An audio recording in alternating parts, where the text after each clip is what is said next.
I'm Helen Norbury, and this is Becoming Unapologetically Me, the show all about authentic self-expression with expert guests from the fields of health, leadership, and mindset. This show is here to show you that you don't need to conform to the expectations that friends, family, and society have of you, and actually what we can unearth when we find the courage to become the unapologetic version of who we are. Grab a cup of coffee and get your notepad out for this week's episode. Hello, and welcome back to Becoming Unapologetically Me. Today, I'm really excited to talk to Stephanie. So Stephanie is going to talk to us today about the fascinating topic of networking as an introvert. I always advocate for doing business on our own terms, yet at the same time, any business or every business's success is going to depend upon having a flow of paying customers. And more than likely, we're going to need to engage with those people at some level or other.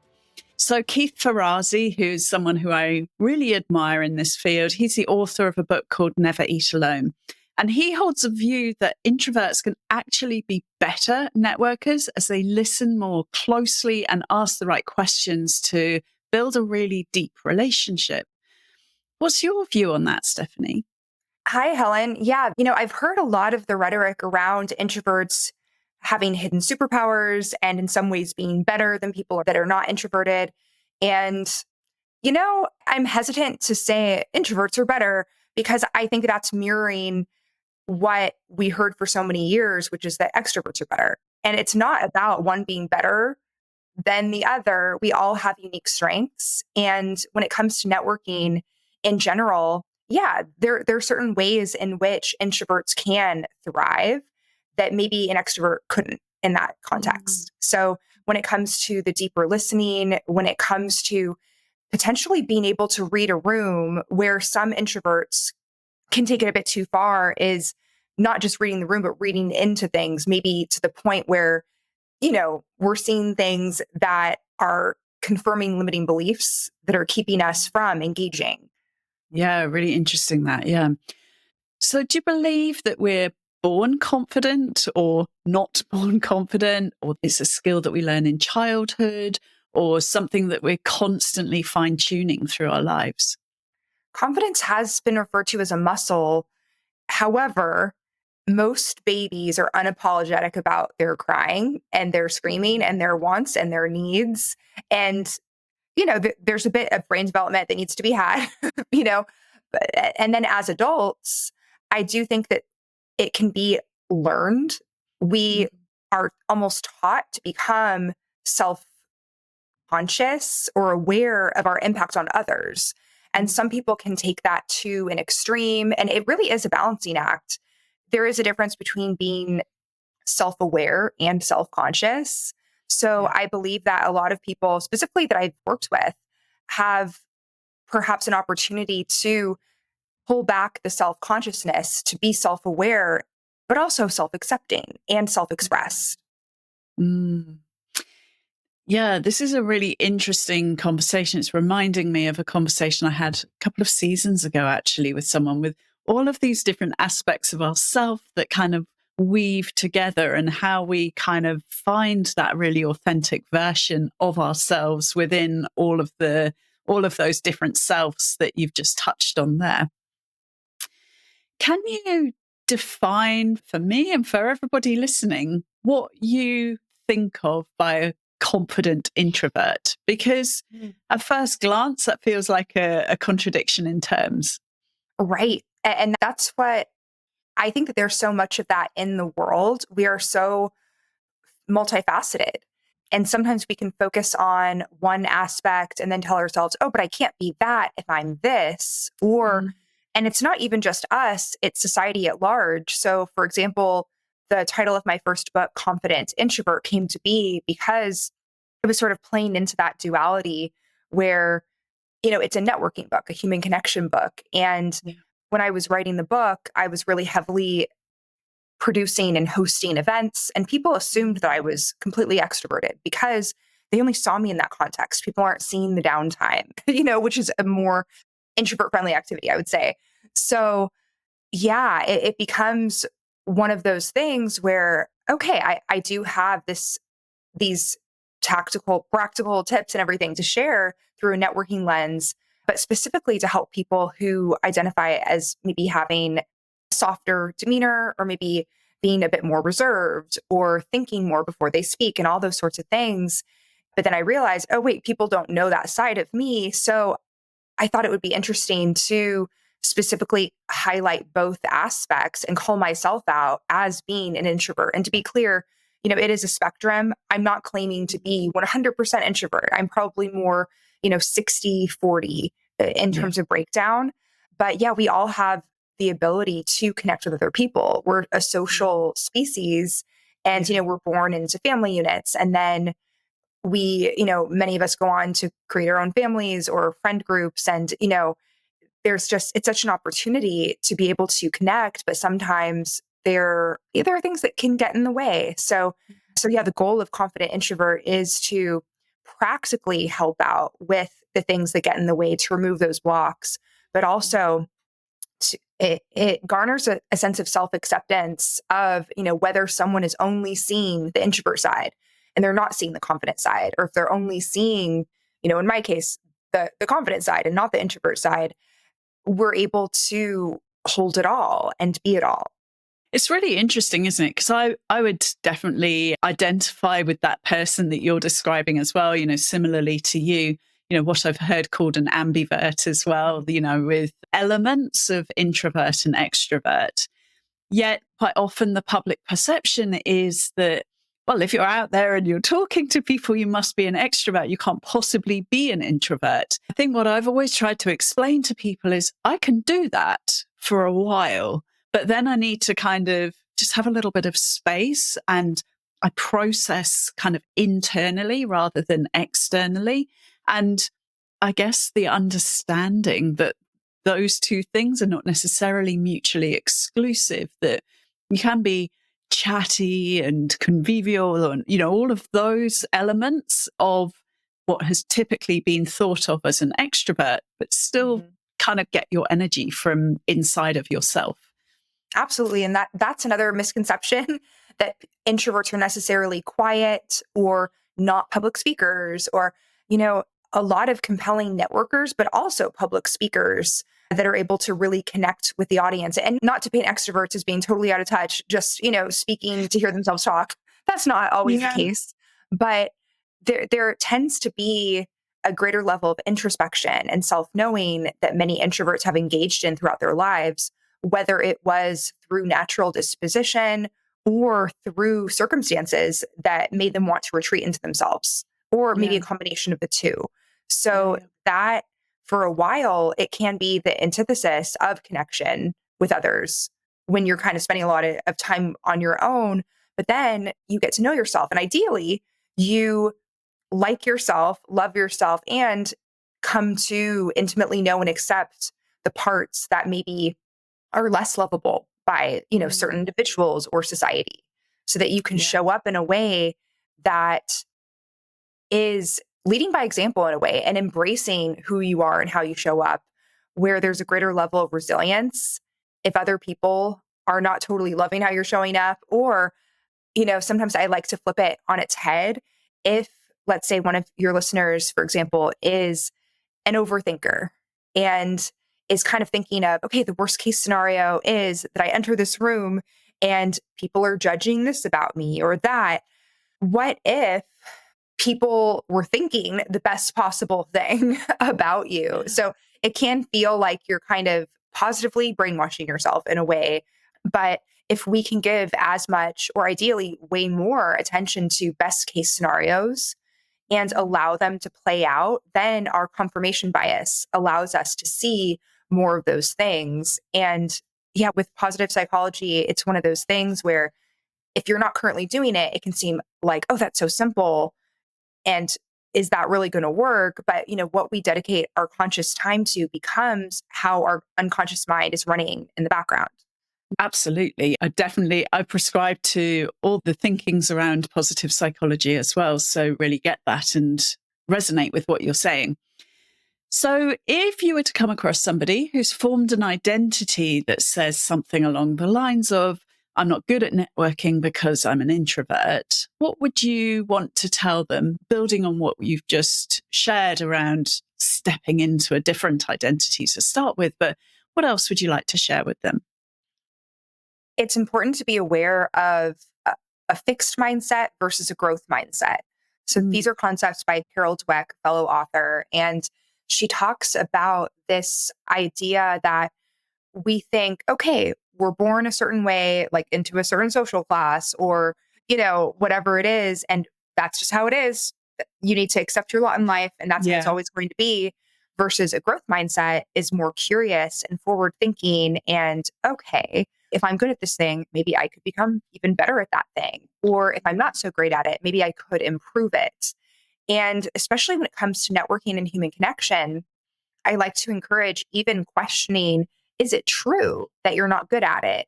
Or maybe it's more true that you simply are not practiced in it or don't have experience. Or if you feel like you do have a lot of experience, maybe it hasn't been the right headspace, hasn't really accompanied the actions. Yeah. Because it's important to be embodied in what we're doing.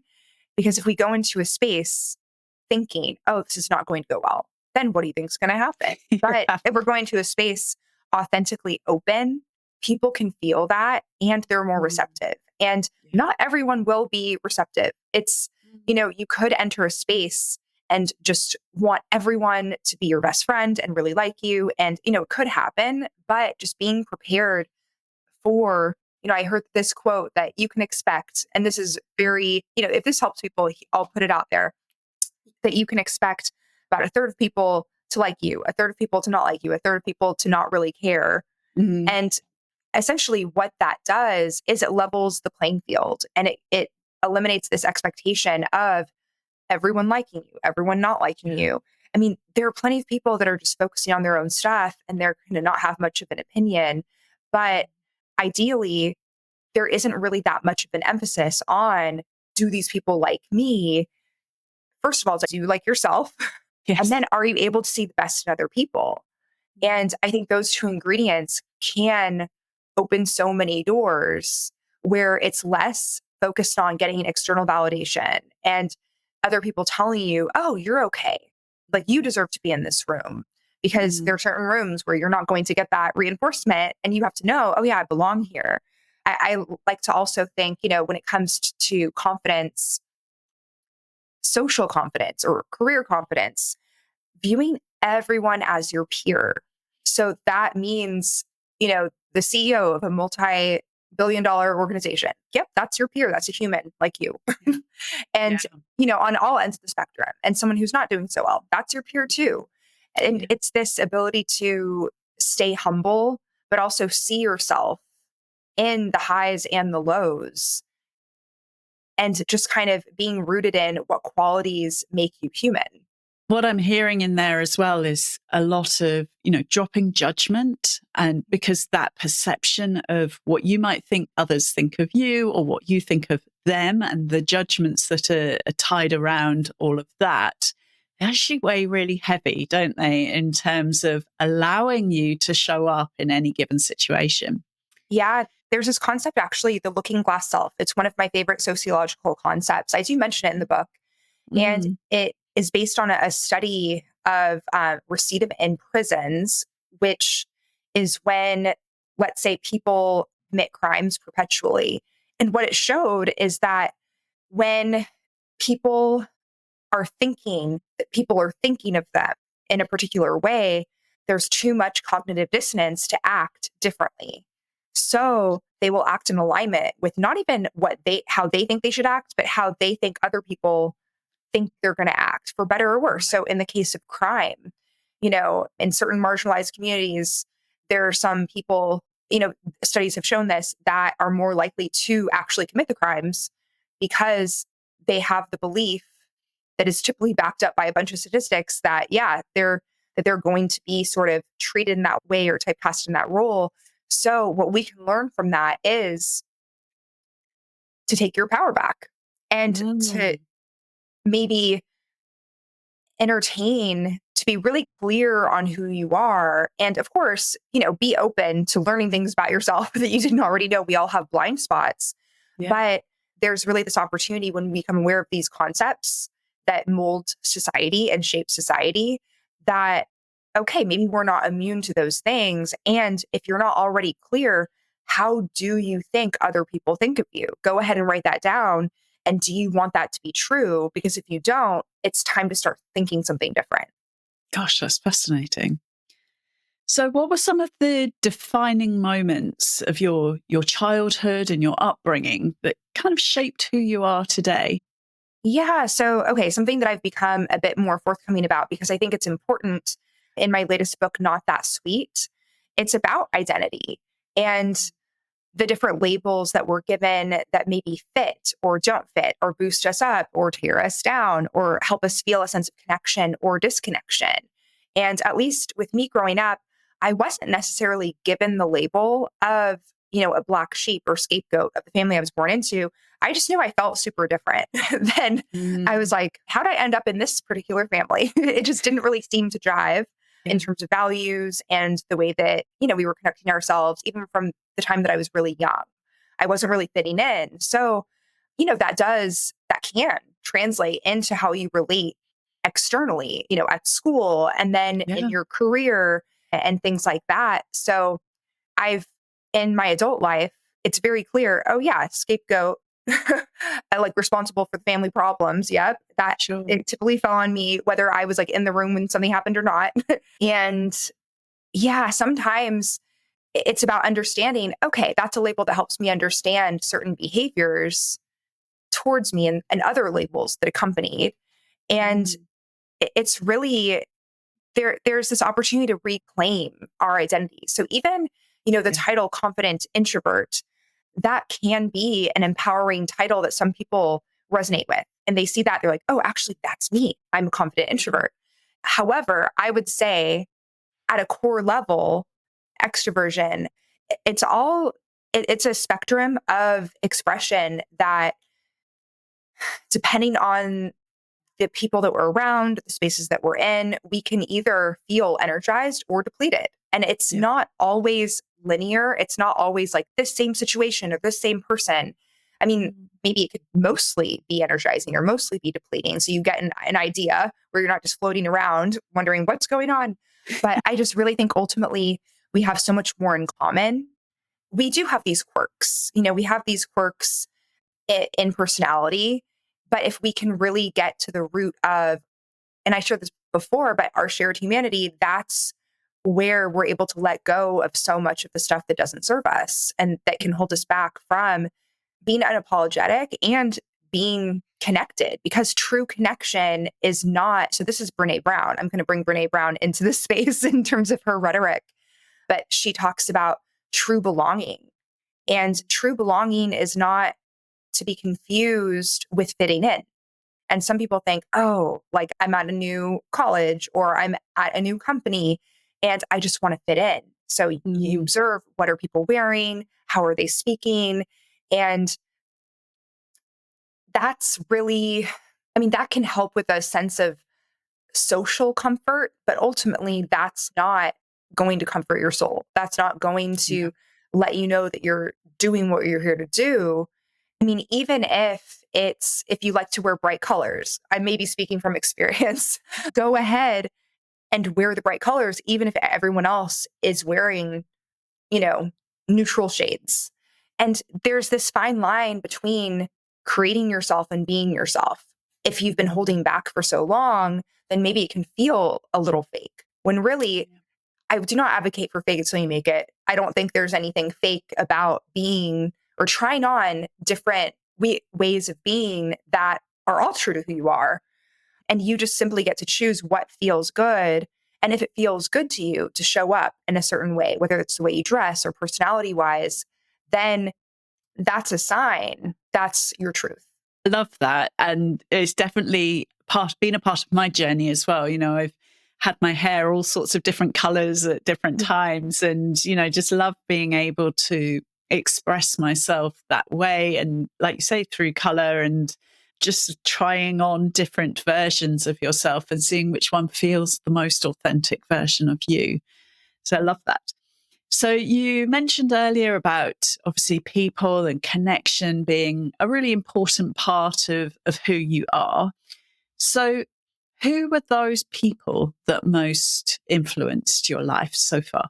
So from an early age, I most looked up to my aunt, who I talk a lot about in my book, Not That Sweet, because she was kind of a mirror where it wasn't all positive reinforcement. There was a lot of it, but she also would kind of say, hey, you might want to consider, because, part of the way that I would show up was not really tempering the way that I spoke to different people. And I had a pretty large vocabulary from a young age because I read a lot of books. I was mispronouncing many of the words, to be fair, as well.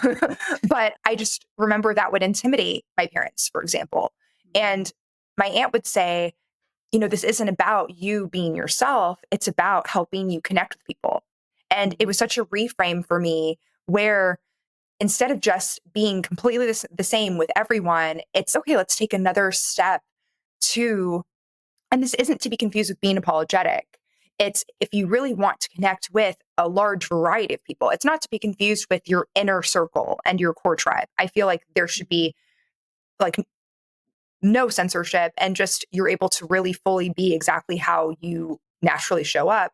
However, if you are interested in connecting with large groups of people, and this is particularly going to serve you in a networking context where, especially in a large city with all these different cultures and ways that people show up, it's beneficial to observe, okay, how are these people showing up, and not to intentionally mirror them. I know that some people advocate for that, and I do think that's a little bit fake, but it's more about understanding, okay, like getting to know someone.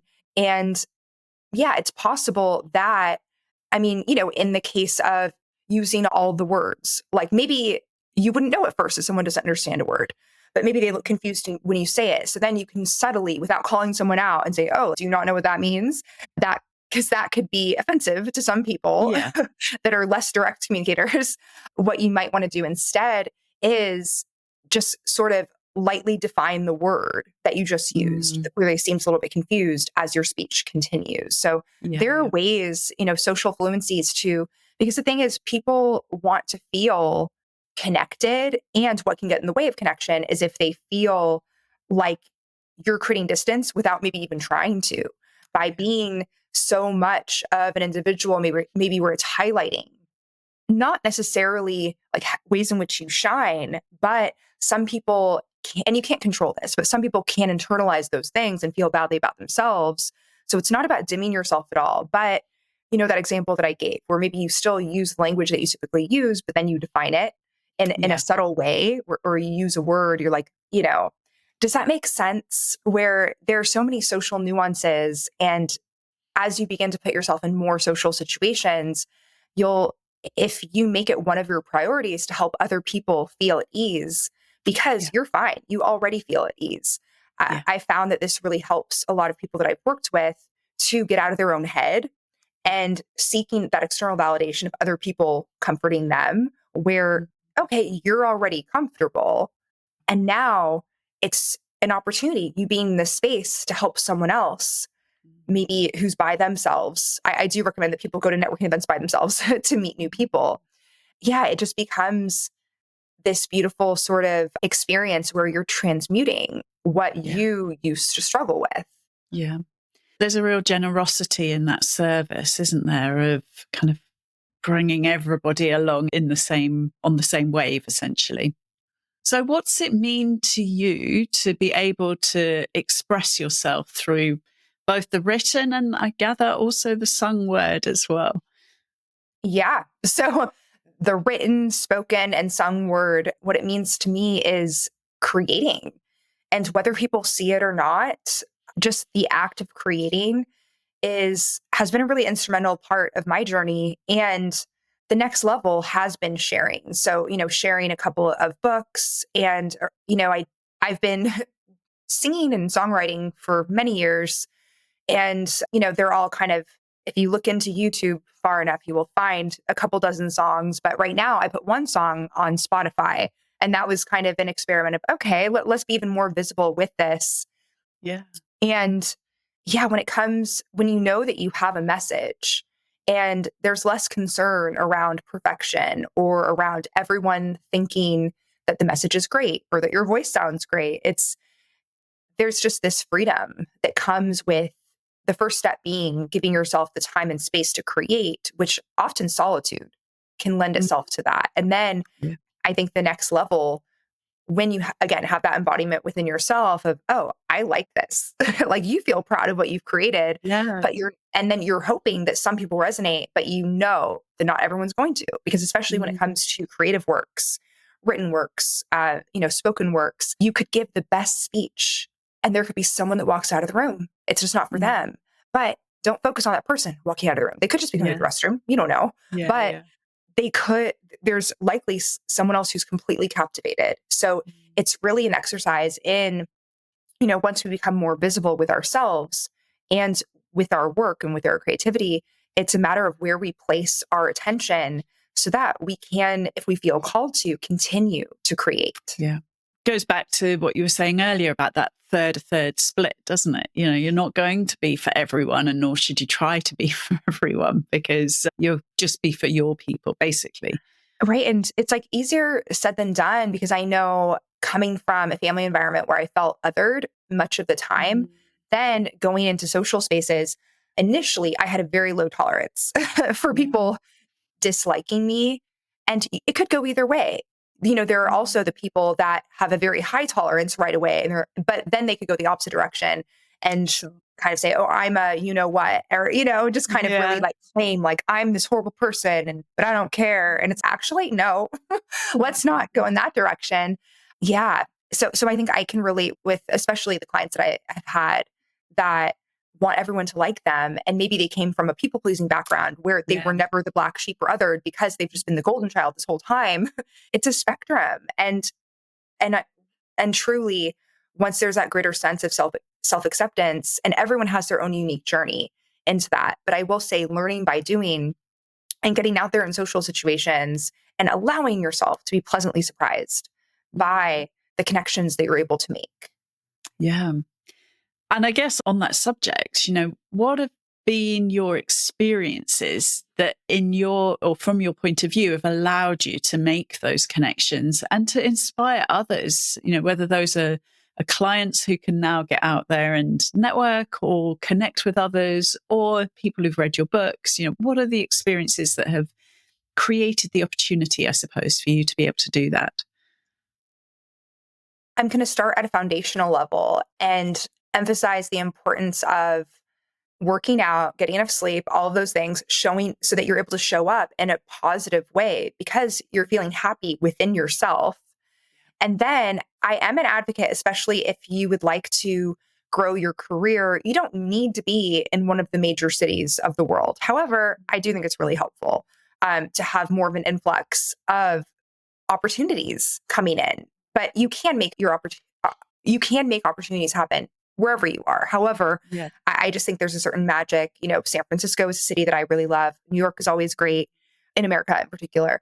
So it comes down to one person seeing something in you and extending an invitation. So one example of this is I was at a networking event, and also intuition. Let's put that into Yeah. the equation. So I went to this one event. This woman was teaching about public speaking before I was even a public speaker. I was in this Mhm. space and I sat next to this woman. She was on her laptop and I got the instinct. Typically, I wouldn't interrupt someone. I would think, oh, they're on their laptop, they're working.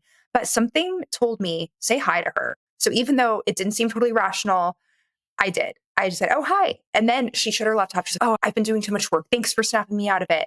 And we start talking. And then she says, you know who you need to meet? My friend, you'd really get along with her, Brenda. So anyway, I end up getting connected with Brenda. We have tea and we really click. And she actually became one Amazing. of my best friends in San Oh, Francisco. And she started a speaker series and she invited me to be her first speaker. And at that point, I had emceed and interviewed people on panels, but certainly was not, a keynote speaker or anything like that. mm, And she wanted me to give a talk. And that's when Networking for Introverts was born, that talk, as a Ah, result of her amazing. invitation, wanting me to give a talk on something I was an expert on. And I was like, well, what's that? She's like, well, I don't know. Hopefully you can find that out.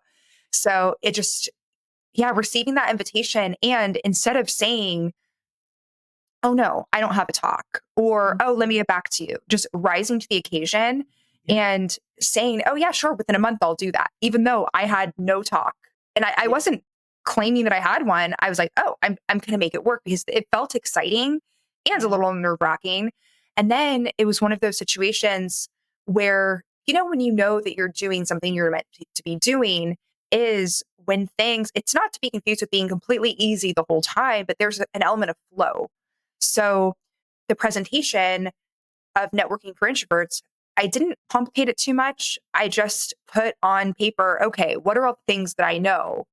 And mm, sometimes that can be an exercise in itself because you know it so well. It's, oh, wait, will yeah. people actually find this helpful? But I just kept it really, basic, and then expanded it, and then ended up giving the presentation, and 60 people signed up. And then people at the co-working space stopped what they were doing. They were joining, and it was a very full room. And Amazing. right. Yeah, And so it just kind of let me know, okay, there's something here. And then yeah. I was invited to give the presentation additional times, and people wanted coaching support specifically on human connection, confidence, networking. So, and then about a year and a half after I gave that first presentation, that's when Confident Introvert, the book, came out. So it's, and I can't imagine, I do believe some things are fated. However, I really think that it expedited my professional timeline when I said yes to that opportunity, Yeah, and how things shifted. It's almost like things were waiting in the wing yeah. for me. And then once I said yes, then things, after a lot of professional stagnation and things maybe not always working out and being like, well, what am I here to do? Then there was this clarity. I often talk to people about being aware of these doors that are presenting themselves to us. And then, as you did in exactly that story that you've just shared, being ready to walk through them, even if you don't feel ready, but just walk through it anyway and see where the path goes after that. Because, that's an amazing story as to how you've grown and built your business off the back of walking through a door that you weren't necessarily expecting to see open in front of you. So, have you ever felt pressure to be someone that you're not? And how did you navigate it? I have. And I'm trying to think of a specific example. So let's see. When it comes to certain social connections, friendships, something, let's see, that I have, transformation that I've had in recent years has been around going from knowing how to relate with a wide variety of people, and, having my core group, and then getting to a space specifically with writing my memoir where I was reclaiming certain aspects of myself that I had told myself, ooh, these actually aren't okay. Like Yeah. my level of directness. I do tend to be very diplomatic, but also I value clarity and people knowing where they stand with me. And in a coaching capacity, it's amazing. It's great. People Mm, want that clarity. However, in interpersonal relationships, it is such a dance and a nuance to have that level of radical transparency while taking personal ownership, mm, and while preserving the integrity of the relationship and not just trying to blow things up. Right.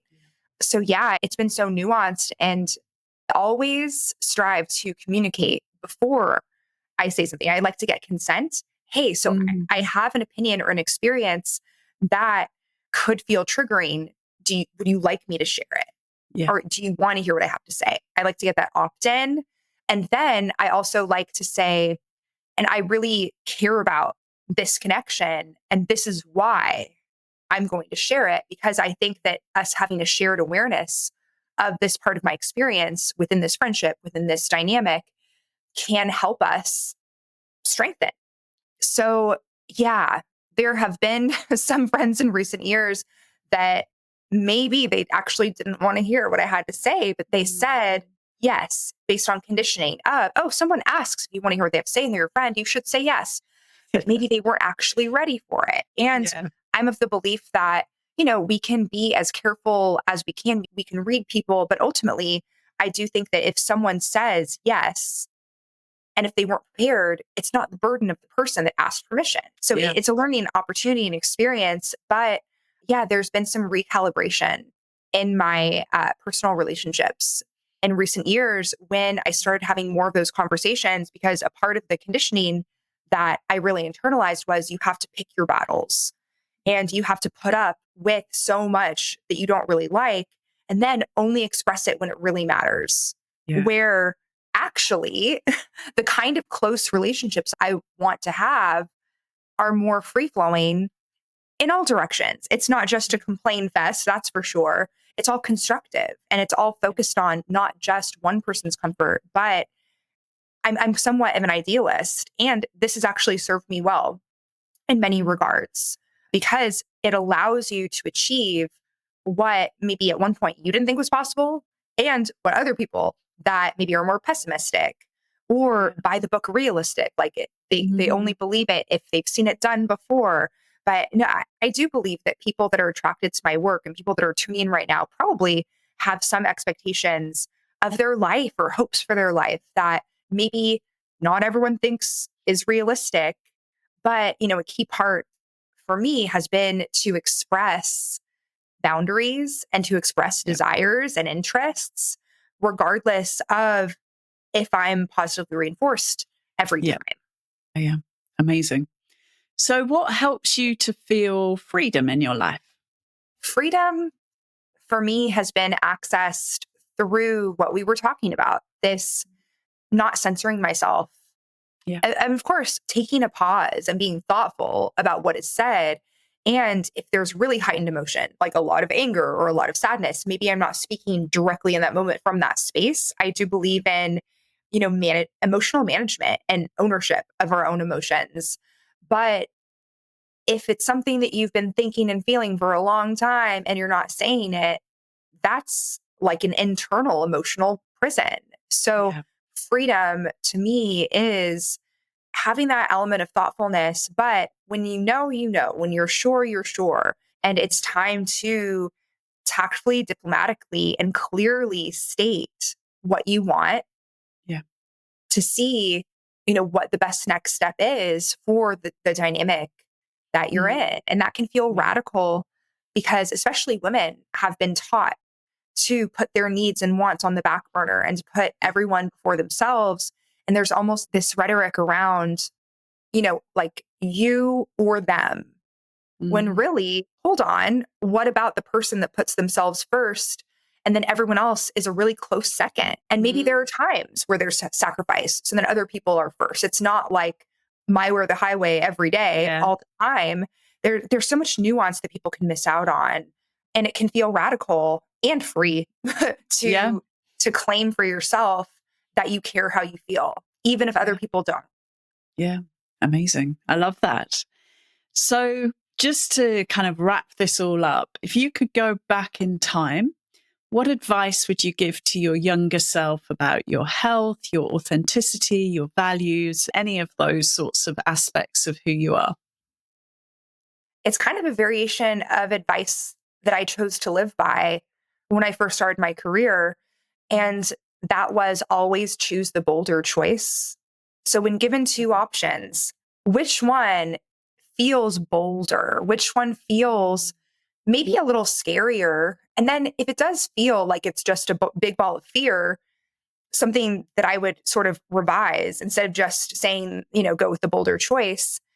Is it motivated by love or fear? And if it feels like fear, you know, get curious about that. Is it actually fear or is it like, is love hidden underneath that Yeah. choice? But maybe it's something that's hard to make. Yeah. Gosh. Wow. That's a powerful way to close this conversation because yeah, I love that. And I think I might adopt that as a new mantra for myself to, make the bolder choice that's underpinned by love.